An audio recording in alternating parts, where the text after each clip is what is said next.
Sade? Is this you? Well, it turns out you're not alone. According to Science Math, 90% of Siege players want to uninstall after a long session of ranked. And behind wall. Where the hell does Legion go? What the fuck? What the fuck is that? But what is it about this game that gets us so irritated when we lose? Man. Oh my God. Mira's all the way in blue watching through. What? She randomly spit through the wall and killed me when I beat. And should you even get upset about it in the first place? Well, after many hours of hating myself and this game, I found the solution. Sort of. It's not that complicated. But Let me explain.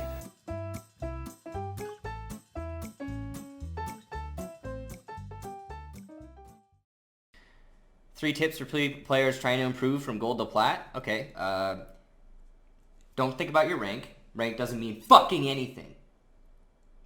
Nothing. It means nothing. So just establish that first. You should be able to 1v5 every round. If you can't 1v5 every fucking round, then you don't deserve to be promoted. So focus on you. it's totally natural to be concerned about rank in a competitive skill-based game like Siege. It has a huge esports scene now, and Yubi's making tons of money off of it. It even has the potential to rival the height of CSGO at its popularity, with many pro players stepping away from that to come play here.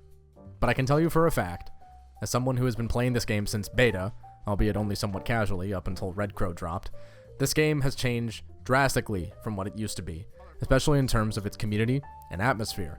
It's gotten a hell of a lot more sweaty, meaning that the average player that I've come across takes it a lot more seriously. Sometimes, a little bit too seriously, but that's a tangential point. Regardless, I bear repeating, it is only natural that a game with an increasingly prevalent esports scene is going to attract more competitive players. Perhaps it's for this reason that people get worked up about their rank so much.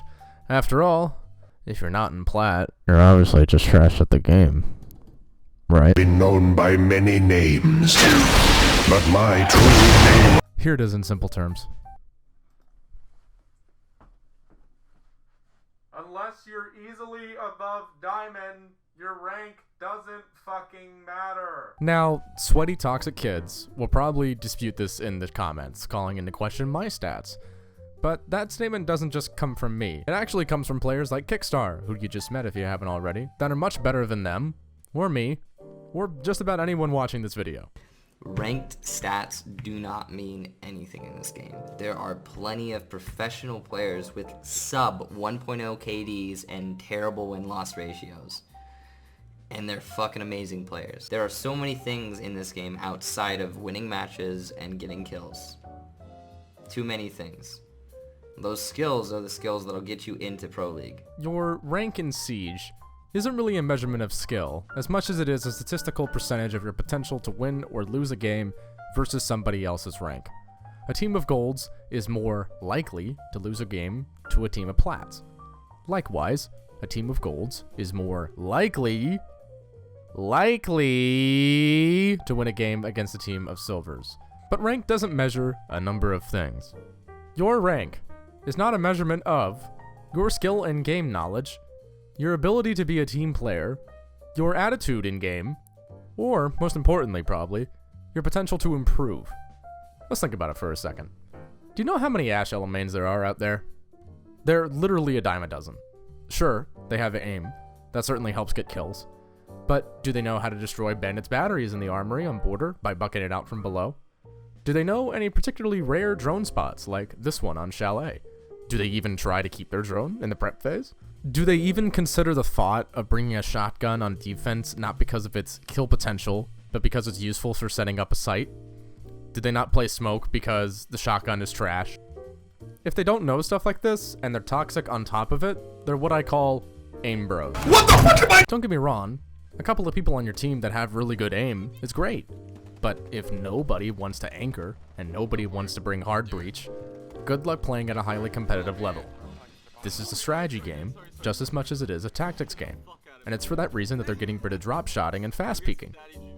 Rank also doesn't measure your ability to do callouts and generally be a help to your team. Hibana's out the window. Let's say you're on Consulate. It's very likely the enemy is going to go Garage. You have a hard breacher, but no one is playing Thatcher. Somebody hasn't picked an operator yet. Somebody politely asks for a Thatcher. And who do they pick instead? I served. Well, they're top fragging, so nobody questions it. On the way into clearing out Piano, he gets cornered by 2 roamers from Visa and killed. Now you just lost your top frag, and you still can't get into the garage. Now the entire team has to frag their way out of a shitty situation that could have been easily solved by pressing a different button. I've seen this sort of scenario play out so many times in Ranked. Siege is a game about mitigating risk. If you can get kills with Ash, you can get kills with Thatcher. Like, his gun has an ACOG. It's a great gun. Just try it, man. Other guys, like the Toxic Ash main, will also refuse to communicate with their team and rage at them in voice chat when their teammates screw up and then wonder why they're losing when they're not 1v5ing every round. They'll probably complain in all chat about how their team is so bad too, and then they'll try to surrender vote.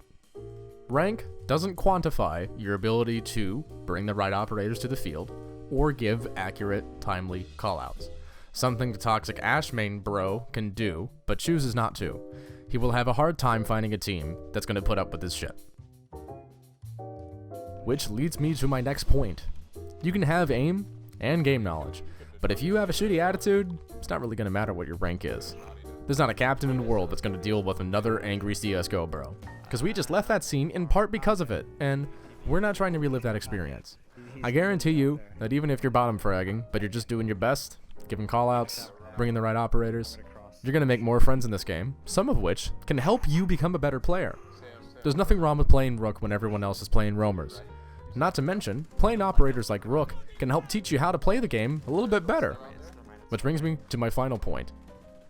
Perhaps most importantly, rank is not a measurement of your ability to improve, learn, and digest new information about this game. The Siege hard gainer that looks up map setups and takes advice from the pros isn't going to plateau as quickly as the aim bro. Sometimes aim bros evolve when they realize this plateau, but a lot of them don't.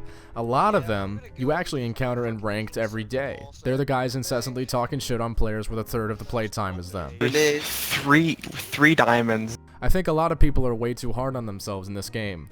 Siege is fucking hard. It has a very steep learning curve, and the community certainly hasn't been very helpful in accommodating new players as of late. But chances are, if you're watching this video, this has all been going through your head. So stop worrying about it. Focus on you. Watch the pros. Write down strategies. Practice your aim and T-hunt. Eat a good breakfast. Get some sleep. I'm serious. You might surprise yourself with how much easier it is to focus when you start treating your brain like the organ that it is.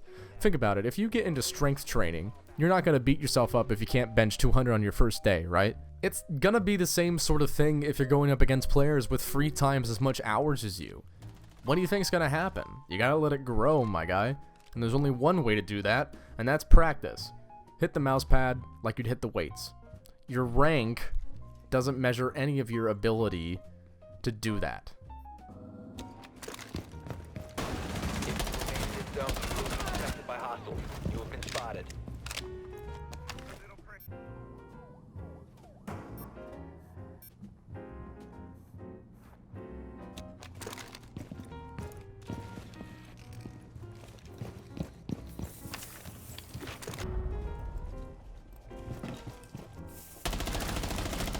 Op 4, last operator standing.